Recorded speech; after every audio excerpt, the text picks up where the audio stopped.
Eu vi agora há pouco, inclusive, antes de começar a aula. Vai ter volta. Vamos lá. Bom Fala, meu amor. dia, Edipo. E aí, gente? Bom? Bom dia. Tudo, senhor? Oi? Então, Sim? galera, vocês conseguiram assistir o vídeo, pelo menos, também? Ou ficou complicado?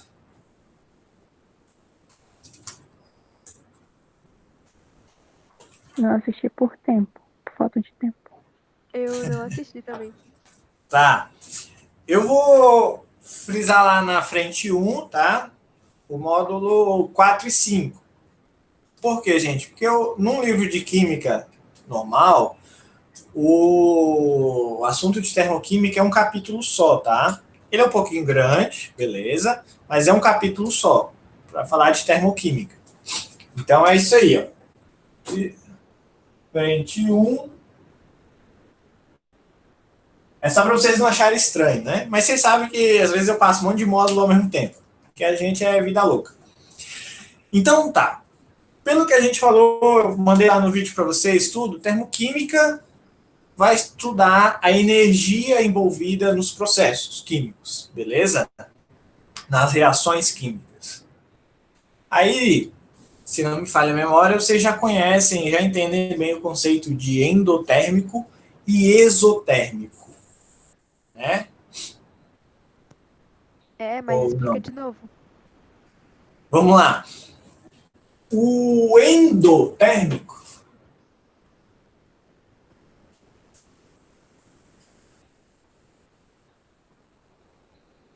endo é para dentro. Então o sistema absorve energia, tá? No que eu pretendo falar com vocês hoje, então, quando o sistema for endotérmico, a quantidade de energia que ele vai ter vai ser Nossa Senhora, vai ser positiva, porque ele ganha energia. E uma reação dita exotérmica, um processo exotérmico, exo para fora, então ela joga energia fora, tá? Então ela libera calor.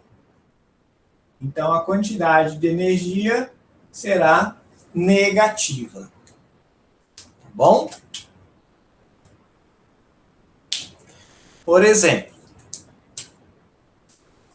já introduzindo com nossa ideia de hoje. Se eu fizer a combustão do carbono, queimar carvão para o churrasco, né?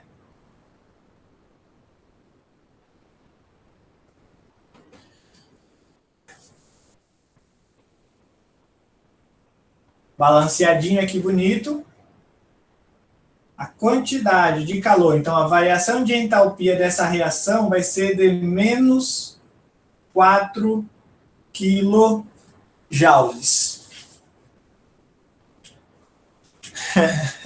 Eu vi aquela coisa estranha ali, mas vamos lá. Né? Então o que acontece? Tá aqui a reação. Olha o ΔH, menos 4 quilojoules. Então é uma reação dita exotérmica. Por quê? Porque jogou calor para fora, liberou calor. Tá? E uma endo,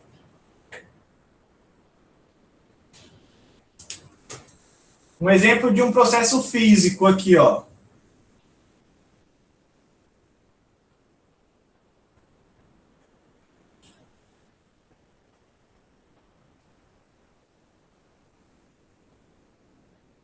A água indo do estado sólido para o estado físico. Ela do estado sólido do estado sólido para o estado líquido. Ela está absorvendo energia, absorvendo calor.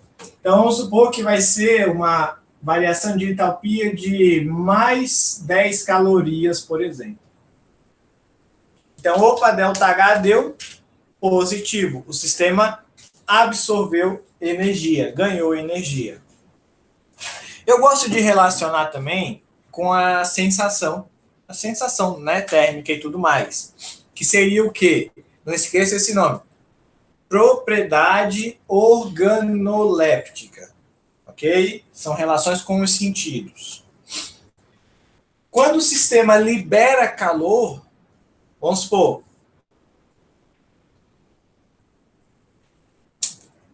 beleza? Isso aqui é uma queima, é uma combustão, é o que está acontecendo. Ele está jogando calor fora.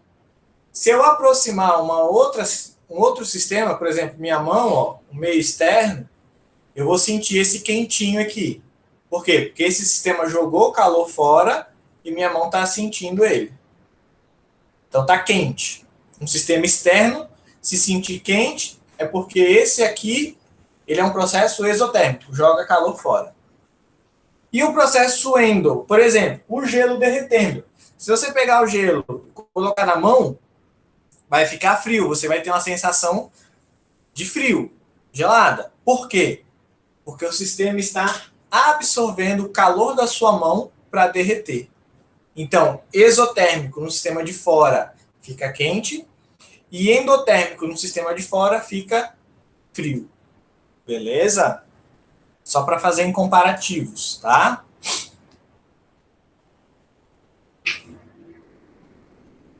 Agora o que é legal, para a gente ficar um pouquinho mais sofisticado aí, que rola muito no PAIS também. É isso aqui, ó.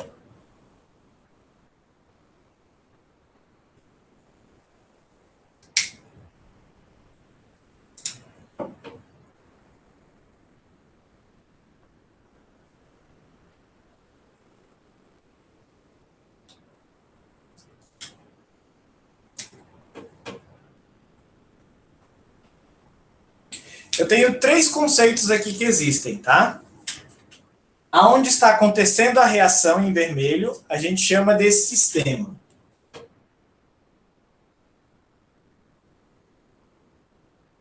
A parte externa, que é onde fica o observador, por exemplo, a gente chama de vizinhança.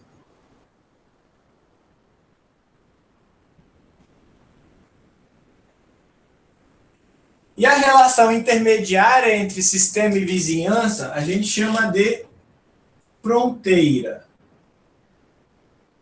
Ok? Então, o que acontece? Essa troca de calor, né, essa entalpia aqui, o ΔH, vai acontecer aonde? Sempre na fronteira. Tá? Então, vai rolar sempre assim, ó.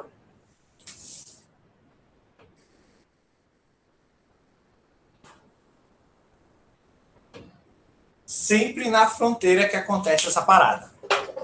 Tá? Por quê? Eu estou frisando esse ponto aqui, não tem no livro, tá? Eu estou frisando esse ponto aqui porque no PAIS é sagrado. Sempre vai ter uma questão teórica disso. O que rola?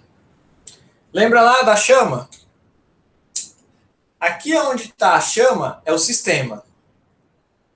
A fronteira é a região próxima onde eu vou sentir essa energia dele. Né? E a vizinhança, por exemplo, é a minha mão aqui fora. O que eu quero que vocês entendam é, por exemplo, lá do anime, o Fullmetal Alchemist. A troca equivalente. Então, sempre tem que ter essa troca. Ou seja, se eu falei para vocês que isso aqui é uma combustão, aí já fica na cabeça, toda combustão é exotérmica, libera calor. Então, esse sistema é exo. Então, na fronteira, aqui, ó, aqui mais ou menos a fronteira, a vizinhança é minha mão. Esse calor, essa energia desse sistema vai passar para minha mão na fronteira. Aí o que é louco? Se esse sistema libera energia, a minha mão faz o quê? Absorve essa energia. Então, às vezes, tem que cuidar muito com peguinha. Se o sistema for exotérmico, ele está jogando calor fora, a vizinhança vai ser o quê? Endotérmica. Ela vai absorver essa energia que foi jogada fora. Agora, se o sistema for endotérmico, ele absorve energia, a sua vizinhança vai ser o quê? Exotérmica. Porque ela joga o calor fora para o sistema absorver. É só ver o exemplo do gelo derretendo. Na mão, o gelo é endotérmico. Precisa absorver calor, entalpia. Sua mão é a vizinhança. Então, sua mão está mais quente que o gelo. Então, pelo princípio da transferência de calor, lá de física, lembra? Vai do mais quente para o mais frio. Então, sua mão é exotérmica e o gelo é endotérmico. Tem que sempre lembrar que um é o inverso do outro. Então, tem que cuidar muito com isso na hora que ele for falar. Ele gosta de brincar muito com isso. Sistema e vizinhança. Então, lembra, se o sistema é exo, ele joga calor fora. O outro tem que ser o oposto, tem que absorver. Então, o outro tem que ser endo. Tá? Beuleusa, Creusa. Acabou a água. É nóis. Beleza. Vamos lá.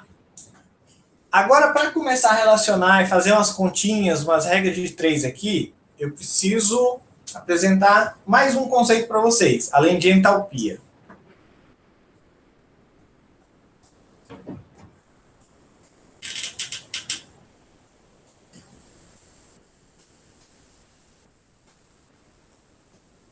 Que é a chamada entalpia padrão.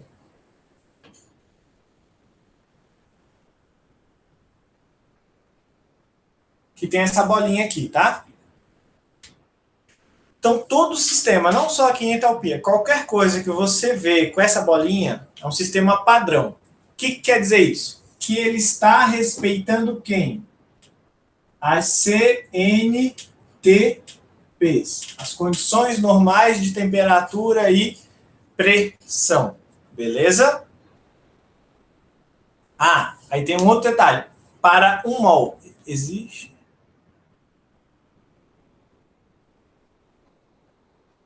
Cara, peraí. Existe entalpia de diluição ou é só de dissolução? Cara, só de dissolução, beleza? Porque vai ser uma... O que é dissolução? Por exemplo, você tem um sal. Aqui, ó. Na e Cl. Na mais Cl menos. Grudou. Para dissolver esse sal, eu preciso gerar uma energia para mais forte que rompa essa ligação iônica deles. Aí eles fiquem afastados. Né? A diluição vai ser o quê? Eles já estão separados, eu só vou diminuir a concentração, vou jogar mais água lá dentro, mais solvente. Né? Beleza? Mas assim, eu estou te dando uma resposta a um nível médio, tá? Se for nível mais sofisticado, ou você quiser fazer uma análise para obter resultados melhores, cara, isso vai entrar em conta sim, tá? Beleza? Vai mudar alguns números depois da vírgula ali, mas a fundo, assim, alteraria, tá? Teria essa relação. Mas para facilitar a conta, a gente ignora, tá? Muita coisa a gente ignora. Então, vamos lá. Por que isso, gente? Que eu falei da entalpia padrão aqui. Porque que queime o escapamento da moto e a moto junto. Vamos lá. Por que, gente? Pela definição, toda entalpia padrão de substância simples tem zero de energia. Tá? É pelo sentido assim, para que a gente comece a analisar as equações, né, o ΔH, que é entalpia dos produtos menos entalpia dos reagentes, a gente precisa de um ponto inicial, de uma referência. E a referência é essa, a entalpia padrão de substância simples. Então, por exemplo, vou reescrever a equação que eu fiz, a reação que eu fiz ali no início, a do carbono, né? Aí agora a gente precisa cuidar com o estado físico da matéria, tá?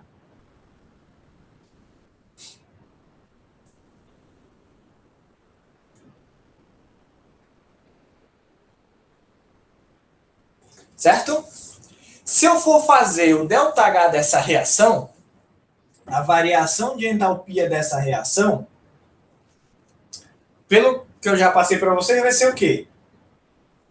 o cálculo da entalpia dos produtos menos a entalpia dos reagentes, certo?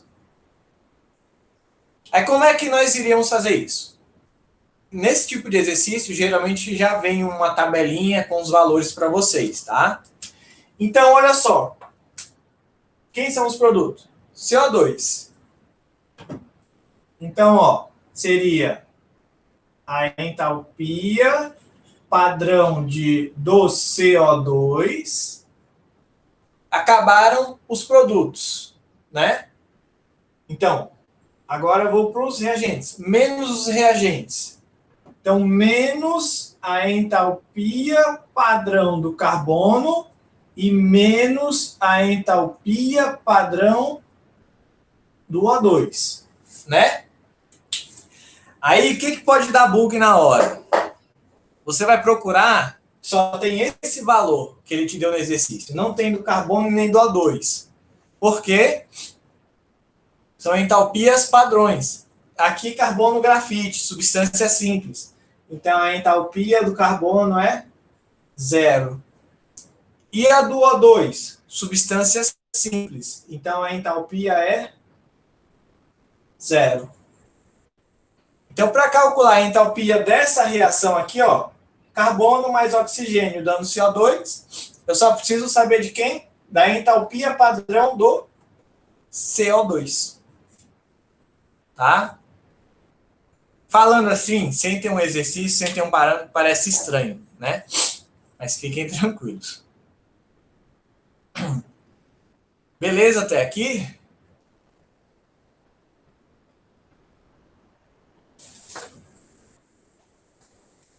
Beleza.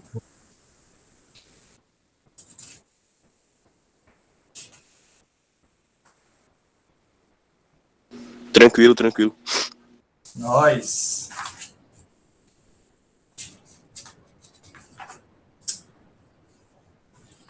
O livro não vai ajudar muito, não. Eu já vou começar com as outras coisas, tá? O que vocês vão encontrar algumas vezes são alguns nomes. Como, por exemplo, eu já falei aqui esse caso. É uma entalpia, é uma reação do tipo combustão. Por quê? Olha isso aqui, ó. Tem gás oxigênio nos reagentes. Então, sempre que tiver gás oxigênio nos reagentes, é combustão, tá? E aí, lembra que a gente falou? Toda combustão é exotérmica. Então, por exemplo, você tinha essa reação para achar o valor do ΔH. Aí você olhou, viu que tem O2. O que você já sabe? É exotérmica. Então, seu resultado final tem que dar negativo. Se não der, é porque você fez a conta errada. Tá? Vamos lá. Tem outros nomes também. Como, por exemplo, essa mesma reação, eu poderia dizer que é uma reação de formação. Então, o meu ΔH, eu poderia escrever isso aqui ainda, ó. Entalpia, bolinha, que é padrão, né? Eu só usei valores padrões. F. Padrão de formação. Por quê? Toda entalpia padrão de formação, ou toda reação de formação, ela surge como? Tendo substâncias simples nos reagentes. Olha como faz sentido. Porque o próprio ΔH da reação, qual a entalpia? É só a entalpia dos produtos. É só o que foi formado.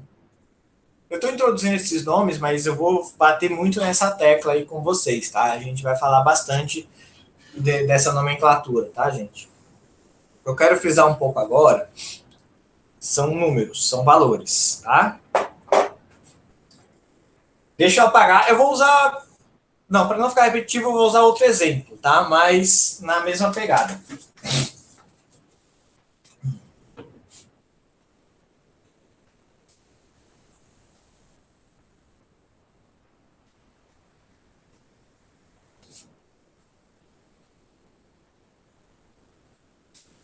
Olha só.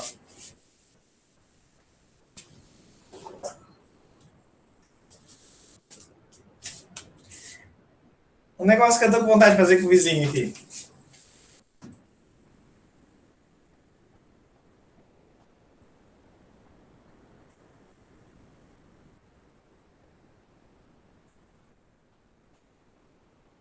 Formação de ácido clorídrico, beleza? H2 mais O2. Pelo que a gente está falando, de novo, olha, eu tenho oxigênio nos reagentes. Então, isso aqui eu posso falar que é uma reação de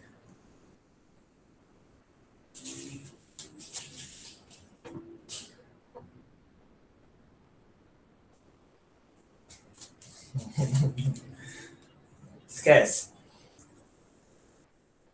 Não é de combustão, né, gente? Não tem oxigênio. Não tem como H2 mais O2 formar HCl, beleza? Viajei aqui. Mas o que acontece?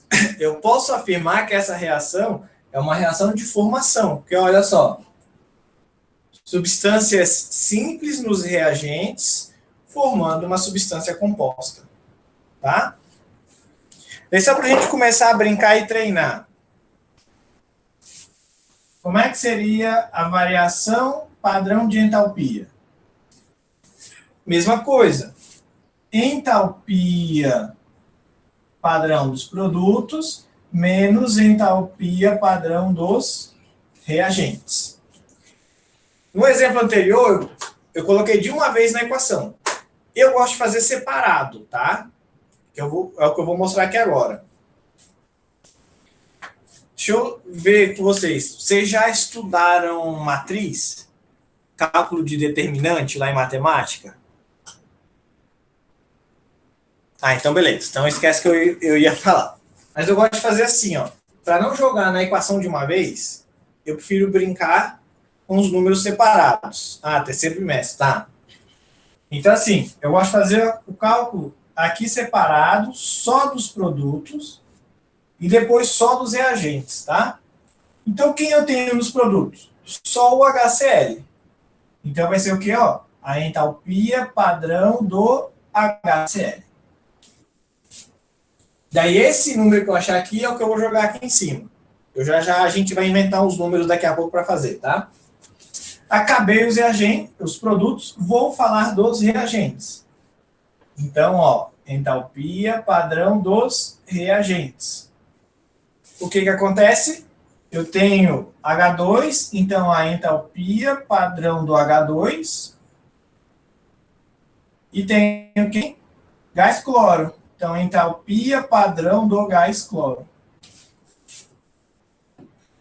E isso vai me dar a entalpia dos reagentes. Eu gosto de fazer assim. Depois que eu achei esse número e esse, aí eu faço a conta. Produto menos reagente, tá? Tudo bem. Para a gente está fácil aqui, porque olha só. Substância simples, substância simples. Então, a entalpia é 0. Só sobra a entalpia de quem? Do HCl. Tá? Agora, o que estava faltando que eu deixei para comentar agora? Essa entalpia padrão, ela é o referencial para 1 mol. A gente parte dela para depois chegar na lei de Hess. Que é assim, ó. Lembra da nossa aula no passado de estequiometria? Acho que foi estequiometria. Que eu fiz o processo de formação do ácido sulfúrico. Que eram 3 reações. Então, a lei de Hess se aplica ali. Bem nesse ponto. Eu tenho 3 reações, cada uma com ΔH. Depois que eu pego o reagente do primeiro, eu chego numa reação global, reagente e produto, eu faço o quê? Eu somo esses 3 ΔHs e tenho ΔH total. Eu apliquei a lei de Hess. Aí, o módulo 5 vai focar nisso aí da lei de Hess. É bem legalzinho. É que aqui eu estou mostrando alguns princípios antes, para a gente chegar lá. Bem massa. Bem lembrado ali. Que daí aqui agora, ó. Essa entalpia padrão, ela é para 1 mol. O que a gente precisa fazer aqui, então, que eu não fiz? O balanceamento. Olha só. com os menores coeficientes inteiros. Certo? 1, 1, 2. Por quê? Vamos lá. 2 vezes 1, 2 mols de H. 2 vezes 1, 2 mols de H. 1 vezes 2, 2 mols de Cl. 2 vezes 1, 2 mols de Cl. Está balanceado, tá? Beleza? Vamos calcular o ΔH dessa reação, então. Só que lá no dado, ele vai te falar que a entalpia padrão de combustão do a entalpia padrão do HCl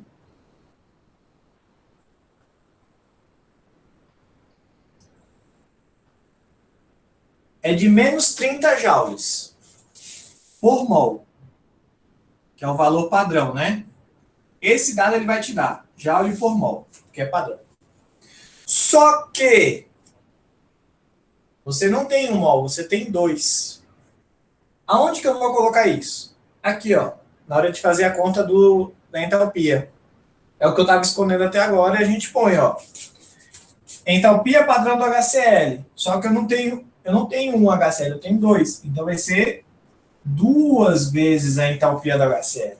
Os outros eu vou colocar só para a gente treinar. Então, do H2, 1 mol da entalpia padrão do H2. Do Cl2, 1 mol da entalpia padrão do Cl2. Então, para termoquímica, a estequiometria, né, aqui, ó, os coeficientes estequiométricos interferem. Então, quer dizer o quê?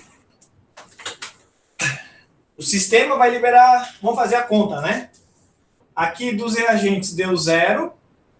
Aqui vai ser o quê? Aí, cuidado, gente, precisa carregar o sinal, tá?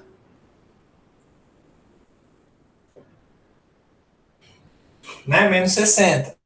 Então, vai lá. ΔH é a entalpia dos produtos, menos 60, menos a entalpia dos reagentes. 60 menos 0, 60, né? Então, a entalpia padrão dessa reação vai ser de quanto? De menos 60 joules. Por que que não tem mais mol? Porque eu multipliquei essa energia por 2 mols. Aí a unidade de mol cancelou. Só sobrou o quê? Unidade de energia. Isso parece besta, mas o Pais mesmo adora esses peguinhas, tá? Se ele falasse assim, qual é a resposta, qual é a energia em unidade padrão? Aí seria joule por mol. Aí seria 30. Ele já cobrou isso, tá? Mas aqui, ó, menos 60 joules é o que essa reação libera de energia. Agora, sei lá, você não está satisfeito com essa energia. Você precisa que libere mais. O que você vai fazer? Aumentar a quantidade de matéria. Então, você vai aumentar o número de mols aqui. Por exemplo, aí é bem... Gente, termoquímica é bem regra de 3, tá? É isso. Você dispõe de 60 mols de HCl.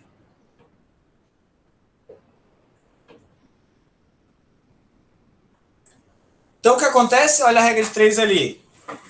Você sabe que para liberar menos 60, você precisa de 2 mols.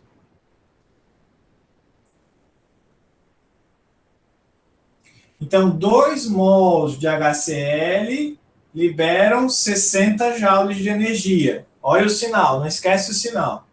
Então, 60 mols de HCl vão liberar quanto de energia? 60 vezes 60, 3.600, menos 3.600, é igual a 2 vezes o ΔH. Metade de 3.600, a princípio, menos 1.800 joules. Então aqui, gente, tem que cuidar bastante e frisar muito, ó, o sinal e a unidade, tá? Que é unidade de energia. Eu posso falar em joules, quilojoules, calorias, tá? Então tem que cuidar com isso. Então, olha só a lógica.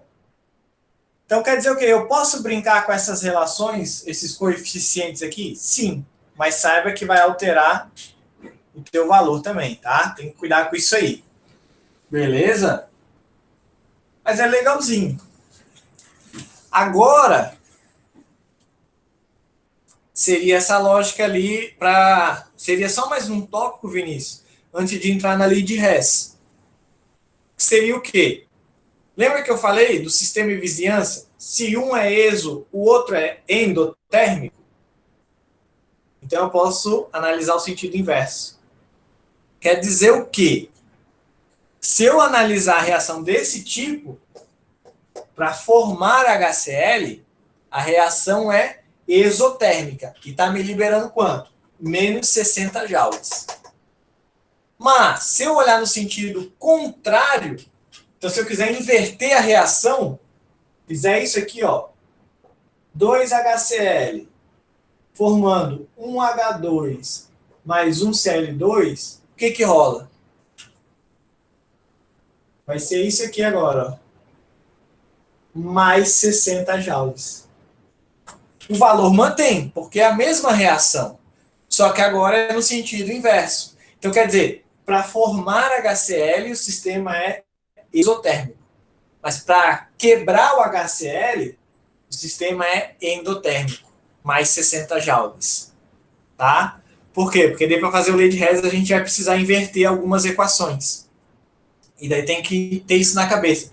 Se eu inverto a equação, eu inverto o sinal. Então, se era menos 60, aí multiplica por menos 1. Menos com menos mais. Vai dar mais 60. Doido. É bem massa. Bem massa. Eita. Tranquilo, gente? Eu vou parar por aqui, não vou estender muito, não. Senão começa a dar bug na cabeça de vocês, dá dor de cabeça. Porque é muita informação, eu falei muita coisa. Tá? Mas basicamente a matéria acabou, tá? Só falta falar da lei de Hess, que é legal. O complicado na lei de Hess, gente, vai ser o seguinte. Vão ser 3, às vezes 4 reações para você formar uma só. Então vai exigir um pouco de atenção, de cuidado na hora de manipular o resultado ali, de fazer uma multiplicação, uma divisão, alguma coisa assim, tá? Então só cuida nesse sentido aí.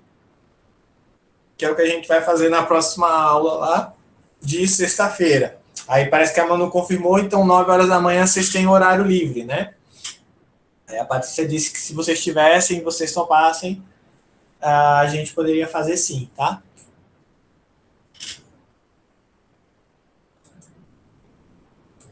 Beleza, gente.